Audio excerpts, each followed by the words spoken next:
പത്തരമാറ്റിൻ്റെ അടിപൊളി എപ്പിസോഡിലേക്ക് എല്ലാവർക്കും സ്വാഗതം.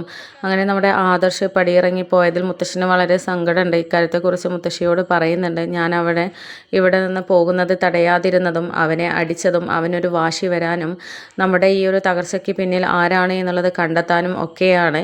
അതേ മുത്തശ്ശന് മനസ്സിലാക്കിയിട്ടുള്ള കൊച്ചുമകനാണെന്നുണ്ടെങ്കിൽ അവനെ ഏകദേശം മനസ്സിലായിട്ടുണ്ടാകും.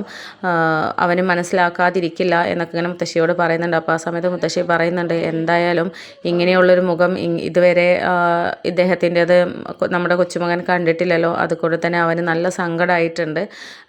ആ സങ്കടം മാറിയിട്ടുണ്ടാവും, ഒന്നും അറിയത്തില്ല. അവൻ്റെ മനസ്സിൽ സങ്കടമൊക്കെ ഉണ്ടെങ്കിൽ അതിലേക്ക് ശ്രദ്ധ തിരിയോ എന്നുള്ളതൊക്കെ ഇങ്ങനെ സംശയം പറയുന്ന സമയത്ത് അത് നിൻ്റെ വെറും തോന്നലാണ്. അവന് സങ്കടം വരുമ്പോൾ സ്നേഹിക്കുന്നവർക്ക് മുമ്പിൽ വിജയിച്ച് കാണിക്കാനുള്ള ഒരു മനസ്സും ദേഷ്യവും വാശിയും അവൻ്റെ മനസ്സിൽ വരും. അതുകൊണ്ട് എനിക്ക് ഉറപ്പാണ് ഇപ്പോൾ അവൻ ശത്രുക്കളെ കുറിച്ചുള്ള അന്വേഷണത്തിലാണ് എന്നുള്ളത്. ഞാൻ മറ്റൊരാളോട് അന്വേഷിച്ച സമയത്തും ഇതുമായിട്ട് ബന്ധപ്പെട്ട് എന്തോ അന്വേഷിക്കുകയാണ് എന്നാണ് അയാളിനോട് പറഞ്ഞത്. അതുകൊണ്ട് തന്നെ എനിക്ക് അക്കാര്യത്തെക്കുറിച്ച് 100% ഉറപ്പുണ്ട്. അവൻ വിജയാളിതനായിട്ട് എൻ്റെ മുന്നിൽ വന്നിട്ട് ശത്രുവിനെ എനിക്ക് കാണിച്ചു തരും എന്നൊക്കെ ഇങ്ങനെ പറയുന്നുണ്ട് മുത്തശ്ശൻ. അങ്ങനെ മുത്തശ്ശിയോട് പറയുന്നുണ്ട്, എന്തായാലും നമുക്ക് അതിന് വേണ്ടിയിട്ടൊന്ന് പ്രാർത്ഥിക്കാനും എനിക്ക് ചില നേർച്ചകളൊക്കെ ഉണ്ട്, വഴിപാടുകളും ഉണ്ട്, അതൊക്കെ കഴിക്കാനായിട്ട് നമ്മൾക്ക് അമ്പലത്തിലേക്ക് പോയാലോ എന്നൊക്കെ ചോദിക്കുന്ന സമയത്ത് മുത്തശ്ശി പറയുന്നുണ്ട്, ഞാൻ ഇദ്ദേഹത്തോട് അങ്ങോട്ട് പറയാനിരിക്കുകയായിരുന്നു. ഞാനും ചില നേർച്ചകളൊക്കെ നേർന്നിട്ടുണ്ട്, അതൊക്കെ നടത്തണം. ആദർശ് വിജയം കണ്ട് തിരിച്ചു വരണം എന്നൊക്കെ പറഞ്ഞിട്ട് അവർ അമ്പലത്തിലോട്ട് പോകാൻ വേണ്ടിയിട്ട് ഒരുങ്ങുകയാണ്. അങ്ങനെ എല്ലാവരോടും നമ്മുടെ ദേവയാനിയോടും ഒക്കെ യാത്ര പറഞ്ഞിട്ട് ഞങ്ങളൊന്ന് അമ്പലത്തിൽ പോയി വരാം എന്നൊക്കെ പറഞ്ഞിട്ട് അവിടെ നിന്ന് പോവുകയാണ്. അപ്പോൾ ആ സമയത്ത് ദേവയാനി ചിന്തിക്കുന്നുണ്ട്, ഇപ്പോൾ ഇതെന്താ അമ്പലത്തിലോട്ട് ഒരു പോകുന്നത്, പോവലുണ്ടെങ്കിലും ഇങ്ങനെ ധൃതി പിടിച്ച് പോകുന്നത് കണ്ടിട്ടില്ലല്ലോ. ഇനിയിപ്പോൾ എന്തെങ്കിലും ആദർശിന് വേണ്ടി പ്രാർത്ഥിക്കാനാണോ, അച്ഛൻ്റെ ഉള്ളിൽ ദേഷ്യമൊന്നും ഇല്ലേ എന്നൊക്കെ ചിന്തിക്കുന്നുണ്ട്. അങ്ങനെ അവർ ദേവയാനിയോട് എന്തിനു വേണ്ടിയിട്ടാണ് പോകുന്നത് എന്നൊന്നും പറയാതെ അമ്പലത്തിലോട്ട് പോവുകയാണ്. അങ്ങനെ അമ്പലത്തിലെത്തിയിട്ട് നേരെ ആദർശിന് വേണ്ടിയിട്ടുള്ള കാര്യങ്ങളും പൂജകളും ഒക്കെ ചെയ്തിട്ട് ശയനപ്രദക്ഷിണം ഒക്കെ നടത്തുന്നുണ്ട്.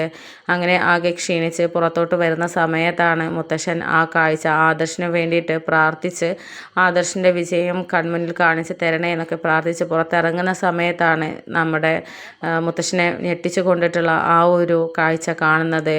അത് മറ്റാരുമായിരുന്നില്ല, അബിയും ജ്വല്ലറിയിലെ ഉടമയുമായിട്ട് സംസാരിക്കുന്നതാണ് അവർ കാണുന്നത്. അങ്ങനെ ആ സമയത്ത് മുത്തശ്ശൻ ചിന്തിക്കുന്നുണ്ട്, ഇയാളെ ഞാൻ കണ്ടിട്ടുണ്ടല്ലോ, ആ ജ്വല്ലറിയിലുള്ള ഉടമസ്ഥനല്ലേ, അവിടെ പ്രധാനപ്പെട്ട കാര്യങ്ങളൊക്കെ ചെയ്യുന്ന ആ മാനേജറല്ല അത്, ഇവരുമായിട്ട് അബിക്ക് എന്താണ് ബന്ധം? എന്തായാലും നവ്യയുടെ കാര്യത്തിനായിരിക്കില്ല ഇവൻ വന്നിരിക്കുന്നത്. അമ്പലത്തിൽ വന്ന് ഇങ്ങനെ പൊതുസ്ഥലത്ത് നിന്ന് ഇത്രയും സീരിയസ് ആയിട്ട് സംസാരിക്കണമെങ്കിൽ അത് നമുക്കെതിരായിട്ടുള്ള എന്തോ കാര്യമാണ്. ഇവന് അനന്തപുരി തറവാട് തകർക്കുക എന്നുള്ള ഉദ്ദേശം മാത്രമാണല്ലോ ഇപ്പോഴുള്ളത്. അതുകൊണ്ട് തന്നെ ഇത് എന്തോ ഗൂഢാലോചനയ്ക്ക് വന്നതാണ്. അപ്പോൾ നമ്മളെ ആ ഒരു ഇല്ലാതാക്കിയതിന് പിന്നിൽ, നമ്മളെ വീട്ടിൽ നടക്കുന്ന കാര്യങ്ങളൊക്കെ ജ്വല്ലറിയിലുള്ള ആളുകളെ അറിയിക്കുന്നതിന് പിന്നിൽ ഇവനാണല്ലേ, അത് 100% ഉറപ്പാണ്. ഇതോടെ അത് വ്യക്തമായി കഴിഞ്ഞു എന്നൊക്കെ ചിന്തിക്കുകയാണ് മുത്തശ്ശൻ. അങ്ങനെ മുത്തശ്ശനാകെ ദേഷ്യം പിടിച്ച് നിൽക്കുകയാണ്.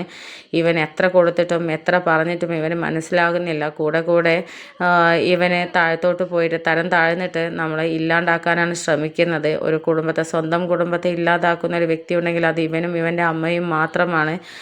എൻ്റെ ആദർശമാനത്തിപ്പോൾ തല കുനിച്ച് നിൽക്കേണ്ട അവസ്ഥ വന്നിരിക്കുന്നതിന് കാരണക്കാരനും അപ്പോൾ ഇവനാണല്ലേ എന്നൊക്കെ ഇങ്ങനെ ചിന്തിക്കുകയാണ്. എന്നിട്ട് വീട്ടിലേക്ക് വരട്ടെ, ഞാൻ കാണിച്ചു കൊടുക്കാം.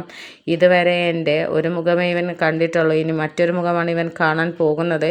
ഗൂഢാലോചനയൊക്കെ കഴിഞ്ഞ് നീ തിരിച്ച് വീട്ടിലോട്ട് വാ, നിനക്ക് എന്നുള്ളത് ഞാൻ വെച്ചിട്ടുണ്ട് എന്നൊക്കെ പറഞ്ഞിട്ട് മുത്തശ്ശനും മുത്തശ്ശിയും അവിടെ നിന്ന് പോവുകയാണ്. അപ്പോൾ പോകുന്ന സമയത്ത് മുത്തശ്ശി പറയുന്നുണ്ട്, അപ്പോൾ നമ്മളുടെ ധാരണ ഒന്നും തെറ്റിയില്ല, എന്തായാലും അബിയിലേക്കായിരുന്നു എൻ്റെ സംശയമൊക്കെ പോയിരുന്നത്, അതുതന്നെയാണ്. ഇനി മറ്റാരെങ്കിലും ഇതിൻ്റെ പിന്നിലുണ്ടോ എന്നുള്ളത് നമുക്ക് കണ്ടെത്തണം. എന്തായാലും അവനെ വെറുതെ വിടാൻ പാടില്ല, അത്രയ്ക്കും ആദർശമോൻ സങ്കടപ്പെട്ടിട്ടുണ്ട് എന്നൊക്കെ പറയുന്നുണ്ട്. അപ്പോൾ ആ സമയത്ത് മുത്തശ്ശനും പറയുന്നുണ്ട്, അതെ, ഞാനിതിൽ രണ്ടിലൊന്ന് തീരുമാനിച്ചിട്ടുണ്ട്. എന്തായാലും ആദർശ അന്വേഷണത്തിലാണല്ലോ, അതിൻ്റെ കൂടെ വീട്ടിൽ നടക്കുന്ന കാര്യങ്ങളും എനിക്കൊന്നും അന്വേഷിക്കാനുണ്ട്. പൂർണ്ണമായിട്ടുള്ള ഒരു തെളിവുകളും ഒക്കെ എനിക്ക് കിട്ടണം, എന്നിട്ട് വേണം അടിയന്തരമായിട്ട് അവൻ്റെ കാര്യത്തിൽ ഒരു തീരുമാനം എടുക്കാൻ എന്നൊക്കെ ഇങ്ങനെ മുത്തശ്ശിയോട് പറയുകയാണ്.